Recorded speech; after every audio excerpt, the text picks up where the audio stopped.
My name's Tim Harper. I'm head of the School of the Humanities and Social Sciences here in Cambridge, and it's my very great pleasure to welcome you to a conversation event marking India at 75, sponsored by the school and hosted here at Corpus Christi College. India at 75 is one of which I hope will be a number of occasions where we take the opportunity to reflect on India's past, present, and future. And with this in mind, it's my very great honor to welcome our distinguished guest, Mr. Rahul Gandhi. Mr. Gandhi, of course, is a leading parliamentarian of India. He's the elected representative of Wayanad in Kerala since 2019, a national leader of the Congress Party since 2004, and a central voice in current debates on the state of India's democracy, on economic development and social justice, and India's place in the world. In conversation with him this evening is Dr. Shruti Kapila, a university associate professor in Indian history and author of Violent Fraternity, India's Political Thought in the Global Age, which speaks very directly to some of these themes. It will be no surprise to anybody that tickets for this event went in record time. I'm delighted to welcome you all. I'm delighted that Mr. Gandhi took time out from his really busy schedule to spend some time with us today. And without further ado, I give the floor to Dr. Kapila. Thank you. Welcome.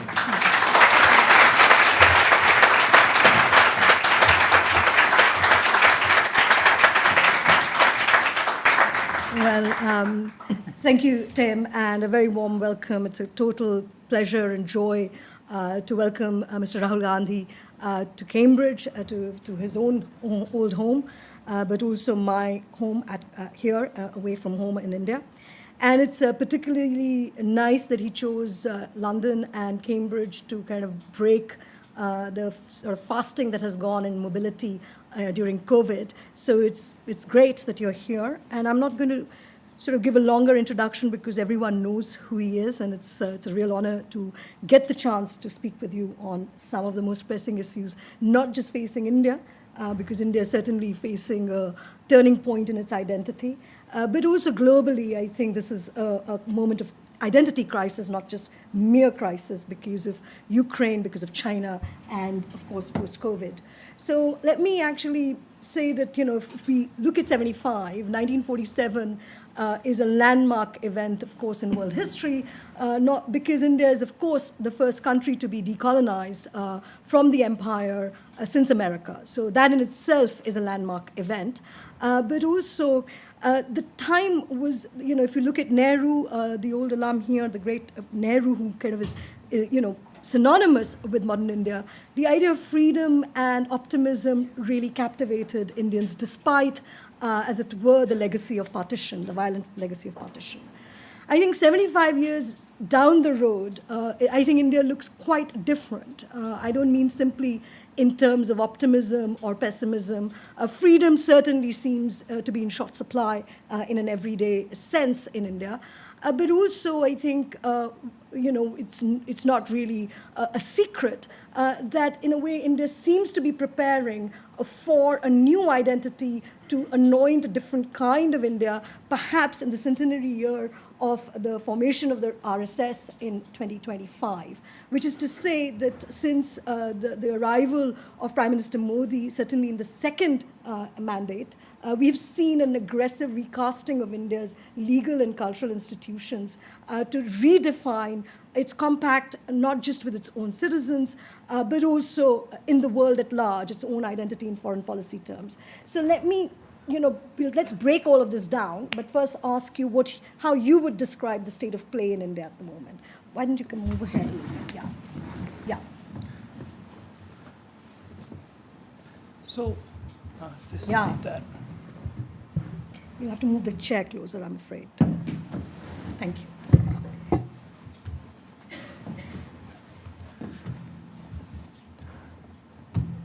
So if you look at the Constitution, and I said this in a speech in Parliament some time back, India is not described as a nation, it's described as a union of states. The exact line is India, that is Bharat, is a union of states. And the implication of that is that there is a ongoing negotiation between this union of states, right? So in the Congress party, we view India as a negotiation between its people. The RSS views India as a geographical entity. So that's the big difference. So for us, India comes alive when India speaks, and India dies when India goes silent. Okay? And what I see is going on is a systematic attack on the institutions that allow India to speak. Right? Parliament, the election system, the democratic system, the basic structure of democracy is being captured by one organization. And as the conversation is being stamped out, the deep state is entering those spaces and redefining the way that conversation is held. And you can see the impact of this in different parts of the country.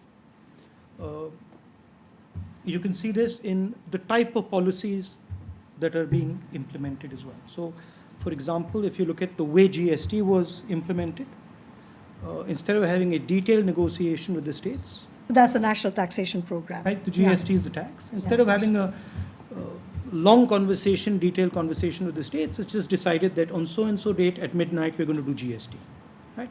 So it is, what I see as the big problem is the stamping out of the voice of 1 billion plus people. And that, I am absolutely convinced, is going to have repercussions. Okay, so I'm considered to be a tough supervisor, so I'm not going to let you go off so easily on that one, because some people would say that actually Modi is very popular. This has a huge amount of social mandate in India, and that the victory of Modi, in several regional elections, okay, some setbacks here or there, that actually this is popularly mandated, that perhaps Indians have changed, not so much the idea of India. A democratic contest depends on certain structures. It depends on a election system that is free. It depends on a judiciary that is completely independent.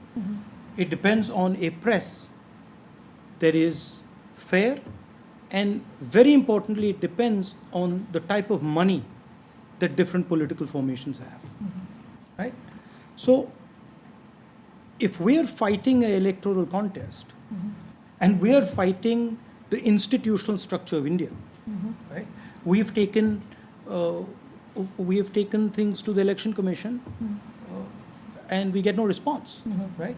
There are you can see the press in India. I mean, the press, if you look at the television in India, there's one gentleman who's on it all the time, nobody else, right? So, I mean, We know, yes.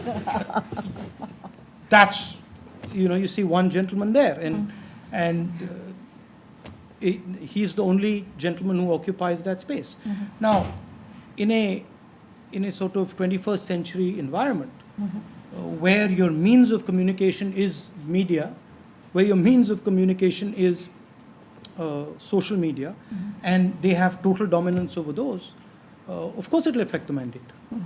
So you think that, in a way, the story of Hindu nationalism, how would you kind of want to assess the ascendancy of the idea of Hindu nationalism in relation to, say, Nehruvian India, or what Congress stood for, which was a multi-religious social compact? So don't you see that contest is much more about, this is not unique to India, you're seeing such exclusive forms of neo-nationalisms across the world. So how would you kind of, how would you want to sort of make a plea now for, as I said, for the older idea of India? Is it sort of worn out? Does it need? I'm not going to make a plea for it. No. That idea exists in India. And that idea is going to fight back. Now the question is, how is it going to fight back? That's right. Right? You can't impose a one ideology on a place that is as complicated as India, and you can see it. So as they push this sort of centralizing ideology, you can see the result in states like Tamil Nadu, you can see the results in states like Punjab, you can see the results in the Northeast, right? So you are putting pressure on the union, on the conversation, and it's going to react. If you think that it's not going to react, well, you're in for a surprise. So then, put this on the kind of democratic map or the political map of India, do you think that this poses a particular challenge to the Indian National Congress? Because one of the things that struck me, because I teach a course on Indian democracy here, it struck me is that India is unique from other mass democracies, say like America or Britain, which have always had a two-party system, right? You had the Tories and you have, the Labour Party. And India, you've always had one national party and lots of regional parties. And that was the story for the Congress. And now do you think it's a change of hands or something else is going on? That's, I think, the wrong characterization, Okay. if I might say so. No. Go ahead. Because if you look at, again, view India as a union of states. Now tell me which state has more than two parties. Tamil Nadu has two parties, UP has broadly two parties. So Madhya Pradesh has two parties, Rajasthan has two parties. No, I meant it at the national level. No. In our system, if you're going to compare a United Kingdom, right? Think of India much more like Europe than you think. That's right. Than like England, right? India is much closer to Europe than it is to England. How many languages are spoken in England? Don't shame the English now. Right? Don't shame the English. It's just, One? we grew up with three, they grew Okay, up with maybe half, two. So no, but we have to get this right, because if we're going to understand it properly, we have to get it right.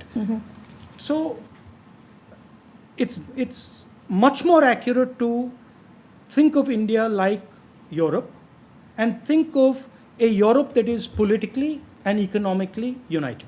That's what India achieved Agreed. 70 years ago. Agreed. Right? Which, by the way, Europe hasn't achieved yet. No, it's a federation and broken again. And it's under pressure. So what was achieved 70 years ago was quite a powerful, unique thing. Absolutely. Right? But it requires conversation between these states. Now, where does the question of the Congress Party and the BJP come in? The National Party, right, is the party that stitches up the conversation. That's right. Right? So, actually, I don't see it as a real challenge for the Congress Party. I see it as a huge opportunity for the Congress Party if the Congress Party reacts to it properly. Right?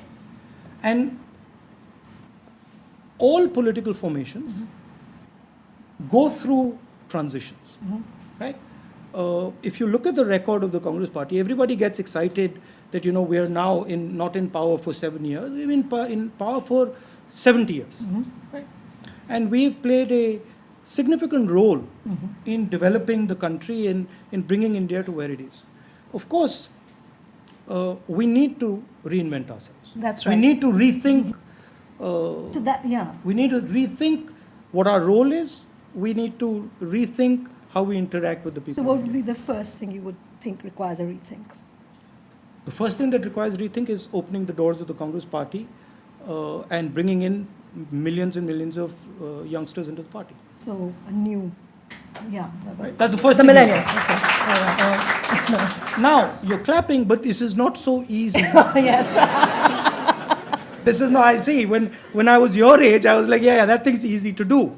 But after a while, it's not so easy to do. It can be done, it takes time, but it's not so easy to do. The second thing is that there's a ideological fight going on That's in right. India, right?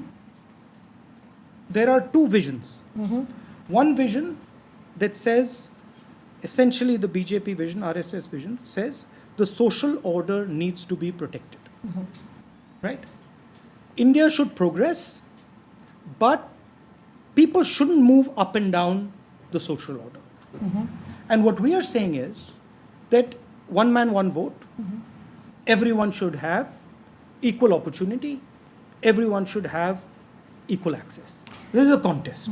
No, I get that, and that takes me straight to the question of the economy, because, of course, the UPA government in particular, and just years preceding to that, was the high moment of India, both in the global stage, but also the liberalization of the Indian economy, the rise of big tech in India, and, of course, the most ambitious and largest welfare programs in the world, such as the Manrega, the minimum employment guarantee scheme.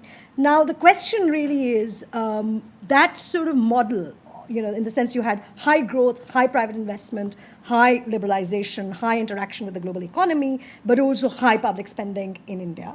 That, with under UPA, and that seems to me, and again, correct me if I'm wrong, that model doesn't seem to be a Modi's model, because he has very targeted welfare schemes. It's a whole. So in a way, the economic kind of basis, economic policies also that the UPA laid down, your government laid down, seem to be changing. So where do you see the kind of economic scenario at a time, actually, it coincides also with deglobalization. So UPA was part of the global moment of, accelerated connectivity in the world. And now for the last 10 years, 12 years after financial crisis, there's a kind of slow deglobalization, which is accelerated, it seems, after COVID. And men like Modi seem to have gained under such conditions. So how would you do that? On the sort of Hindutva side and on the exclusion side, Modi is different than the Congress. Of course. Right? But on the economic side, Modi is taking what was sort of our middle of the road balanced ideas to an extreme. Right? Say more. We were trying to balance the rural and the urban, for example. We were trying to balance big business and farmers and laborers. He's not really interested in that balance. His idea is, I get the sense he thinks of the Korea model, where you have large, big sort of chaebol, right, that monopolize, and then I think he thinks he can give a sort of payoff to large numbers of people and let these people concentrate power and wealth. Right? In my view, that won't work in India. Why? You get a huge backlash. Right? You will get a backlash that you will not know what's hit you. The other point is that view these things as a continuum. Right? Don't view them as UPA did something and now Modi is doing something. They feed into each other. So what do I mean by that? We did Narega, right? Most people think Narega is a handout to poor people. No, I don't, but yeah. If you ask most Indian people, what is this Narega? They'll say, well, why are you making people lazy? Why are you giving them, money in their pocket, etc., etc. Actually, Narega was a labor market intervention, right? And Narega created a massive reaction in Indian farmers. It was a very powerful move, but it created a particular reaction, right? And then that reaction feeds in to what comes after. What I'm saying is, don't think that good policies carried out now won't later create a backlash that gets you something that doesn't look anything like what you were doing. Right? For example, Aadhaar. We had a totally different vision for Aadhaar. So let me just say, Aadhaar is universal identification in India, which was brought in. Your government had thought about it, had piloted it, but it became standard procedure now in India. So we put in Aadhaar, which is sort of a unique identity. Yeah. Right? And in our wildest dreams, we didn't imagine what Aadhaar would be used for. Yes. Right? So that sense has to be there. You have to have a sense that something that you do right now looks very good can suddenly take another turn under another So administration. you mean it's more about surveillance rather than about... Today? Yeah, so... Oh, spell today, it- today. yeah. Aadhaar Yeah. has How would become, you describe it's become a weapon. Okay. It's become a political weapon. So that actually takes me to the question on, on actually big tech. This is Cambridge. This is the place where a lot of the tech happens for Britain.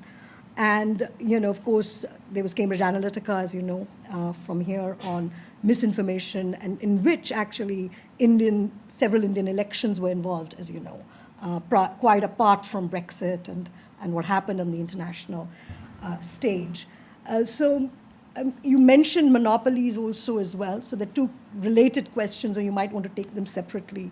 But it's sort of, even Biden is facing the question of monopolies, particularly around big tech. And it's going to be a big story about his presidency, whether that's going to be regulated or not.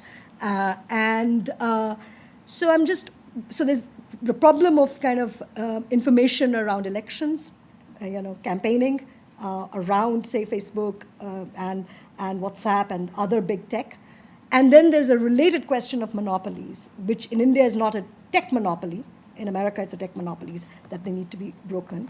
How do you sort of see the new architecture of this kind of digital economy? Why do you say it's not a tech monopoly in India? No, I mean, there's other ones too, like Adani. Right. I mean, it's a multiple. It's not simply tech monopolies. It's a kind of, as you know, that from airports to, you were Yeah. saying the other day, what I'm trying to say is that it seems to me that the world of deglobalization is leading to the rise of monopolies, both in America and India, for instance.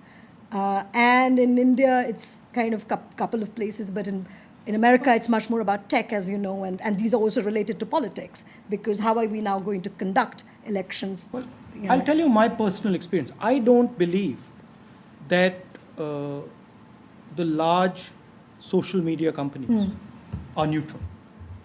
I just don't believe that, right?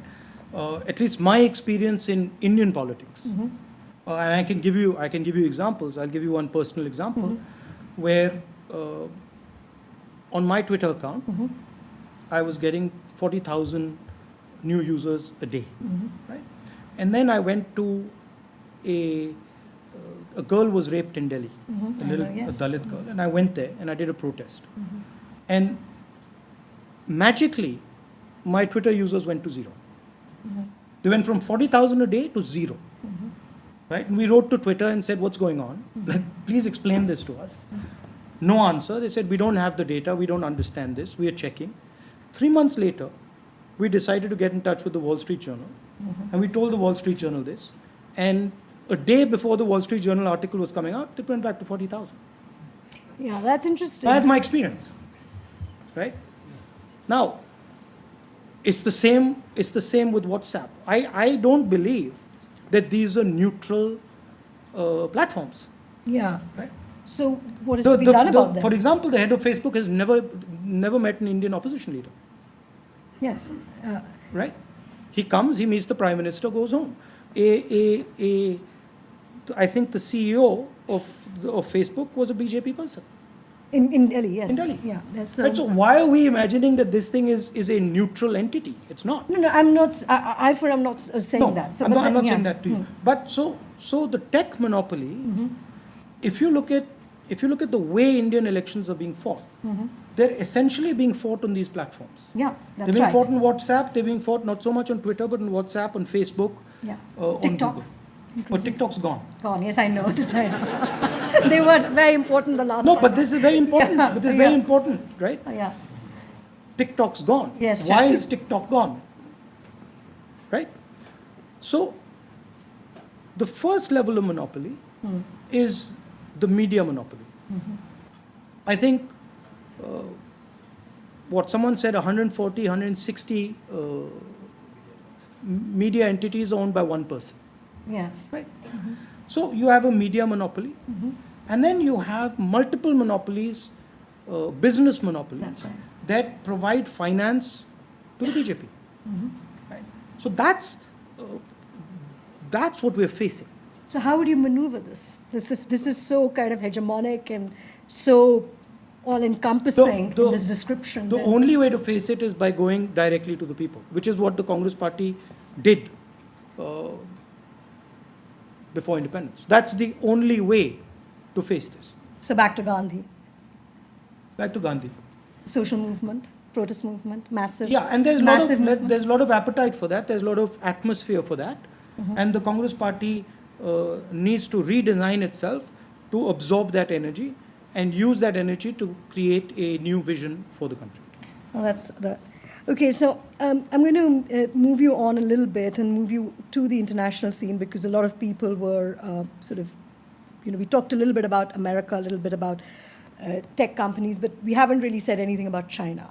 And China really is this big story for India. And I think that hasn't really been appreciated in the international press at all. I mean, I've been on several panels and people are kind of always asking me fundamental questions as to why, for instance, India takes positions that it does currently. But we'll talk about Ukraine in a second. But there isn't enough appreciation of the Indo-Chinese issue at the moment. So tell me what you think about China as a rising global power and in relation to particularly its neighborhood and India. So I think there are two competing visions now on the planet, right? One is the Western, India's a part of it, which is a maritime vision, and the other is a terrestrial vision, the Belt and Road, and a terrestrial planet, where most of trade moves from China through the old Silk Road to Europe, and China dominates that trade. Right? That's the clash, and that's what China is building, and what China is offering to the countries around it is the idea of prosperity. So China is saying, allow us to build your infrastructure, allow us to put in the communications backbone, allow us to put in 5G, allow us to put in all that stuff. We'll give you the money, you build your infrastructure, and then we will have prosperity together. That's what they're offering. And? And it's a very powerful thing to offer, but it's not in our interest. It's not in India's interest that China expands out like this. Why? Because we're on the way to Europe, or just because we're physically there, or is it a rivalry, a civilizational I rivalry? don't see it as a civilization rivalry, but it'll have severe consequences for India. It'll have serious consequences for India. In terms of Chinese expansionism. So why do you think the international world is not fully aware? The story is always told in terms of America and China. And which is why people have because that's really those are the two poles, right? So America defends and defends one vision, and China is placing another vision on the table. Now, where I have a problem is when the West speaks about China and when the United States speaks about China, they always talk about stopping China's rise. So they have a sense that you have to stop this thing. Well, that's fine. But my question is, what alternative are you giving? Right? If China's promising prosperity, you can't say to India that, look, we will have a defense pact and we will fight with China without the prosperity part of it. Right? And so the Indian trade has to continue. well, so to me, the real question is, if there is an alternative vision, that vision needs to actually create prosperity. It needs to create wealth. Right? But Sri Lanka and the Chinese story hasn't really worked out, or would you say it is? Of course, the Sri Lanka has gone very wrong. The Chinese have put in a huge amount of money. Huge amount of that money is being stolen, and it didn't pan out. But the idea the Chinese are proposing is prosperity. China, they've given $100 billion to Pakistan. Yeah, that's right. Yeah. And so they have a very clear vision about what they are trying to do. And it's a powerful idea. It's not that it doesn't have a basis.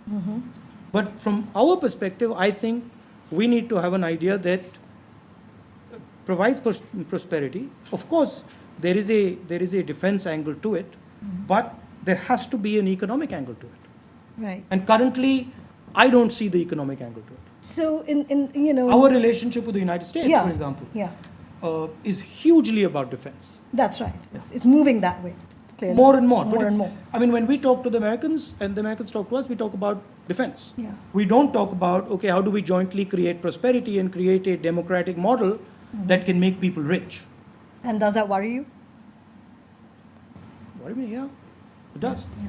Okay. So so onto Ukraine and then I'll come to a final question before I open it, which is that the whole story of Ukraine, when India kind of, as it were, refused to take a position, spooked certainly the international media and strategic circles here. Because precisely for the reasons you have just mentioned, that in the last 10 to 15 years, India has been seen to be going closer to the US, and then for not actually signing on to the UN story, the UN amendment, well, not amendment, the UN move. It was seen, well, what is India up to? And the word that was used in India was that, well, India doesn't really want this bipolarity. It's going to have a multipolar world. How do you read this? Is this a continuation of Nehru's idea of non-alignment, which has been resurrected in certain kind of perverse ways again? Or is it... No, I don't think the government believes in Nehru's idea of non-alignment, but I think the government understood its constraints. And it understood clearly what the constraints were, and I don't think they had much of a choice, myself, right? But I think it's better to have a foreign policy that is strategically thought out, instead of a foreign policy where you take one decision with one event and then suddenly another decision with another event, right? And I also don't think it's about being, with America or against America. That's right. I think it's more nuanced than that. I think India is a big country, and India has multiple relationships, and India has to deal with the complexity of its own reality. Okay. So, I'm going to ask a slightly semi-personal question, and then I'm going to open the floor, which is because, obviously, 75 years, we can take small bite sizes into the last opening decades and now more recent decades. But actually, there's a middle period, and you and I both belong to that middle period of that generation, which is that we are not Midnight's children. We are born in the 70s. We don't have any of the optimism that our parents' generation had. And we, of course, also grew up with a lot of collective violence around us. I in Punjab, but I was not alone. There were people in the Northeast, Kashmir. But also, soon after that, you had the Hindu-Muslim story flaring up with the Babri Masjid mobilization and caste violence as well. So violence, has been a kind of big feature of people of our generation. And in your case, it's all too personal. So, we've just had a recent anniversary of your father's assassination this weekend. So my question really is about actually a kind of Gandhian question about violence and how to live with it. And in your case, it's also personal. And so could you sort of say a little bit on your own personal resilience on it, but also how you envision the compact between violence and non-violence in Indian society?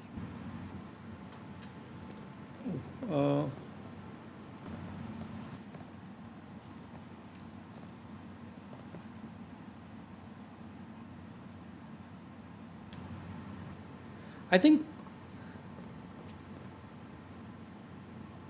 the word that comes to mind is forgiveness, right? It's not precisely the most accurate. It's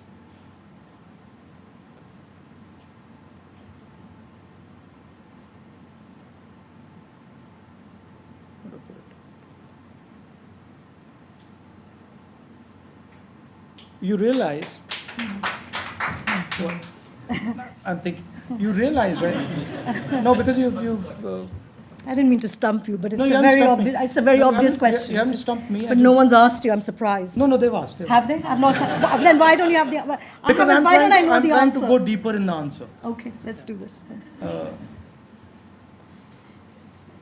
So, I think in life, you will always, especially if you're in places where large energies are moving, right? You will always get hurt. It's not, if you do what I do, you will get hurt. It's not a possibility, it's a certainty, right? Because it's like swimming in a ocean with big waves, right? You are going to go under. It's not that you're not, right? So then, when you go under, you learn how to react properly. So when you So are- loss is productive. Loss the versus- single biggest learning experience of my life was my father's death. There is no bigger experience than that. Right? Now, I can look at it and say, the person who, or the force that killed my father, caused me tremendous pain. Sure, it's correct. As a son, I lost my father, and many of you would have, and that's very painful. But then I can't get away from the fact that that same event also made me learn things that I would have never ever learned otherwise. Right? So, as long as you're ready to learn, it doesn't matter how nasty people are or how evil people are, as long as you're ready to learn. If I turn around and, Mr. Modi attacks me and I say, oh my God, he's so vicious, he's attacking me. That's one way of looking at it. And the other way of looking at it is say, great, I just learned something from him. Give me some more. Okay. Very Gandhian. But now, yeah, with you. No, but you come to this, right? When you're facing an attack, you come to this. There is no other realization possible. It's like that. There's a poem. I don't remember the name. It's written by, I think it's a Palestinian person All right. who's been put in jail. Okay. I'll send it to you. Okay. And he's talking to the jailer. And the jailer, he says to the jailer, look, from the small window of my cell, I can see your big cell. Right. Right? So everyone's in jail, Right. right? Right. And you've got to be able to see that properly. Right. And if you see that properly, then you can figure out ways to deal with it or ways to get out. Thank you. First.